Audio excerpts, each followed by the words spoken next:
सास बहू की एक कहानी आपकी आंखें सजग हो उठेगी। बहू कहाँ मर गई? अंदर से आवाज आई। जिंदा हूँ माँ जी। तो फिर मेरी चाय क्यों अभी तक नहीं आई? कब से पूजा करके बैठी हूँ, ला रही हूँ माँ जी। बहू चाय के साथ भजिया भी ले आई। सास ने कहा, तेल का खिलाकर क्या मारोगी? बहू ने कहा, ठीक है माँ जी, ले जाती हूँ। सास ने कहा, रहने दे, अब बना दिया है तो खा लेती हूँ।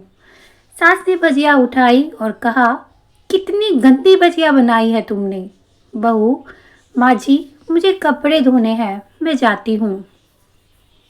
बहू दरवाजे के पास छिपकर खड़ी हो गई। सास भजिया पर टूट पड़ी और पूरी भजिया खत्म कर दी। बहू मुस्कुराई और काम पर लग गई। दोपहर के खाने का वक्त हुआ। सास ने फिर आवाज लगाई, कुछ खाने को मिलेगा? बहू ने आवाज नहीं दी। सास फिर चिल्लाई, भूखे मारोगी क्या? बहू आई, सामने खिचड़ी रख दी। सास गुस्से से, ये क्या है? मुझे इसे नहीं खाना, इसे ले जाओ। बहू ने कहा, आपको डॉक्टर ने दिन में खिचड़ी ही खाने को कहा है, खाना तो पड़ेगा ही। सास मुंह बनाते हुए, हाँ तू मेरी माँ बन जा। बहू फिर मुस्कुराई और वहां से चली गई। आज इनके घर पूजा थी। बहू सुबह 4 बजे से उठ गई। पहले स्नान किया, फिर फूल लाई, माला बनाई, रसोई साफ की, पकवान और भोज बनाया। सुबह के 10 बज गए। अब सास भी उठ चुकी थी। बहू अब पंडित जी के साथ भगवान के वस्त्र तैयार कर रही थी। आज ऑफिस की छुट्टी थी। उनके पति भी घर पर ही थे। पूजा शुरू हुई। सास चिल्लाती, बहू ये नहीं है, वो नहीं है। बहू दौड़ी दौड़ी आती और सब करती। अब दोपहर के 3 बज गए थे। आरती की तैयारी चल रही थी। पंडित जी ने सबको आरती के लिए बुलाया और सबके हाथों में थाली दी। जैसे ही बहू ने थाली पकड़ी, थाली हाथों से गिर पड़ी। शायद भोग बनाते हुए बहू के हाथों में तेल लग गया था, जिसे वह पूछना भूल गई थी। सारे लोग तरह तरह की बातें करने लगे। कैसी बहू है, कुछ नहीं आता, एक काम भी ठीक से नहीं कर सकती, ना जाने कैसी बहू उठाकर ले आए हैं, एक आरती की थाली भी संभाल नहीं सकती। उसके पति भी गुस्सा हो गए, पर सास चुप रही, कुछ नहीं कहा। बस यही बोल के छोड़ दिया कि सीख रही है, सब सीख ही जाएगी धीरे धीरे। अब सबको खाना परोसा जाने लगा। बहू दौड़ दौड़ के खाना देती, फिर पानी लाती। करीब 70 से 80 लोग हो गए थे। इधर 2 नौकर और बहू अकेली, फिर भी वहाँ सारा काम बहुत ही अच्छे तरीके से वो कर रही थी। अब उसकी सास और कुछ आस पड़ोस के लोग खाने पर बैठे। जैसे ही खाना स्टार्ट हुआ, बहू ने खाना परोसना शुरू किया। सबको खाना दे दिया गया। जैसे ही पहला निवाला सास ने खाया, तुमने नमक ठीक नहीं डाला क्या? ये काम ठीक से नहीं करती, पता नहीं मेरे बाद कैसे ये घर संभालेगी। आस पड़ोस वालों को तो जानते ही हो साहब, वो बस बहाना ढूंढते हैं नुक्स निकालने का। फिर वो सब शुरू हो गए, ऐसा खाना है, ऐसी बहू है, ये नहीं आता, वो नहीं आता, ये वो वगैरह वगैरह।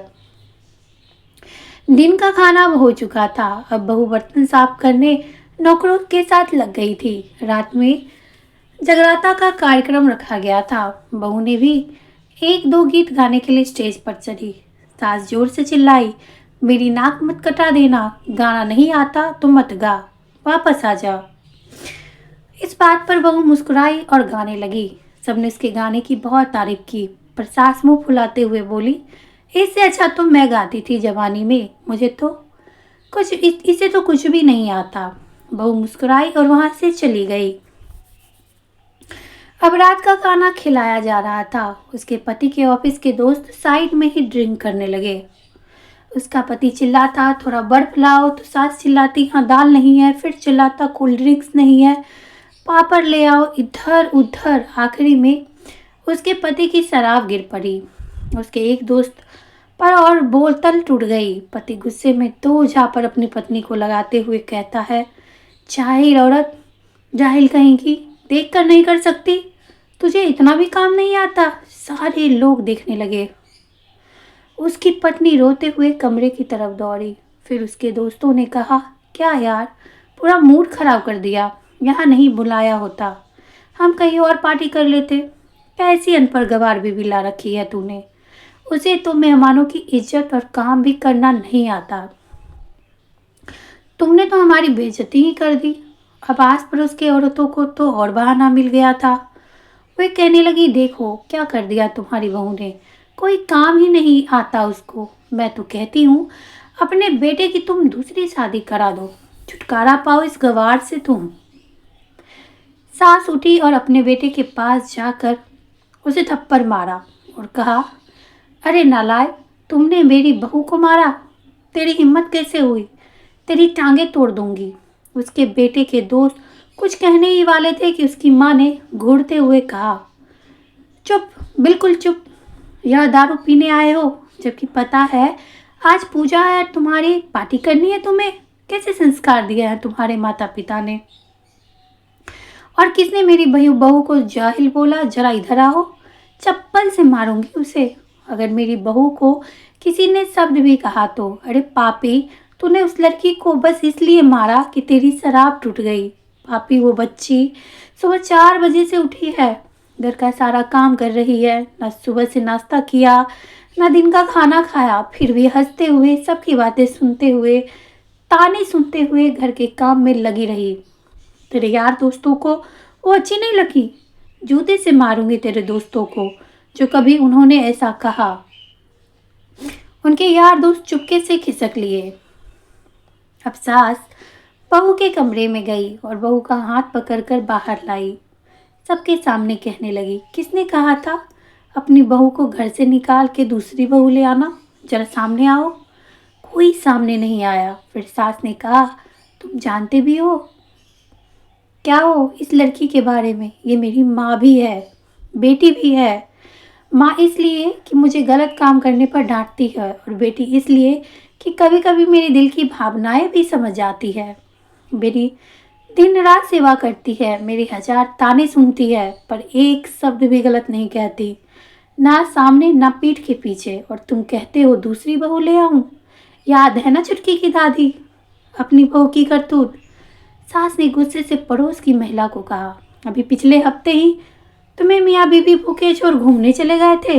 मेरी इसी बहू ने 7 दिन तक तुम्हारे घर पर खाना पानी, यहाँ तक कि तुम्हारे पैर भी दबाने जाती थी, और तुम इसे जाहिल बोलती हो।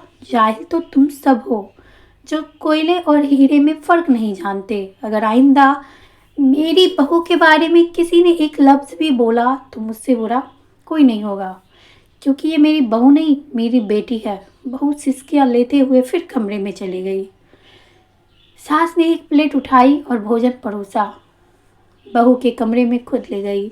सास को भोजन लाते देखा तो बहू ने कहा, अरे माँ जी, आप क्या कर रही हो, मैं खुद ले लेती। सास ने प्यार से ताना मारते हुए कहा, डर मत, इसमें जहर नहीं है, मार नहीं डालूंगी तुझे। तुझे नई सास चाहिए होगी, पर मुझे अभी भी तू ही मेरे घर की बहू चाहिए। बहू ने अपनी सास को रोते हुए गले से लगा लिया। सास भी रो दी पहली बार और कहा, चल खाना खा ले।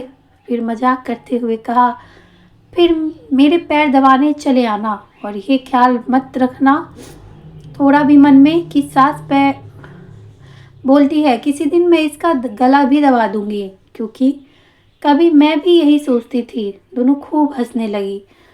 कुछ रिश्ते बहुत मीठे होते हैं, बस बातें उनकी थोड़ी सी कड़वी होती हैं। अगर आपको मेरा ये छोटा सा प्रयास अच्छा लगा तो मेरे चैनल को ज़रूर सब्सक्राइब करके बेल आइकन को प्रेस करें।